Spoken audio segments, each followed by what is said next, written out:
হাতিয়ায় উত্তপ্ত পরিস্থিতি। নোয়াখালীর হাতিয়া উপজেলায় রাজনীতি ও স্থানীয় দ্বন্দ্বের জেরে যেন রণক্ষেত্রে পরিণত হলো পুরো এলাকা।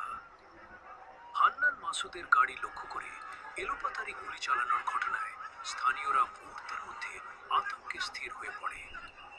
বিকট শব্দে গুলির আওয়াজে ছড়িয়ে পড়ল ভয় ও আতঙ্ক।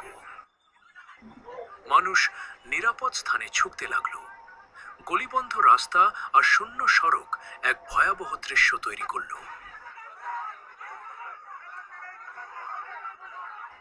আইন শৃঙ্খলা বাহিনী দ্রুত ঘটনাস্থলে পৌঁছে পরিস্থিতি নিয়ন্ত্রণের চেষ্টা করছে, তবে আতঙ্কের ছাপ এখনো স্পষ্ট। স্থানীয়রা কাঁপতে কাঁপতে ঘটনা পর্যবেক্ষণ করছে।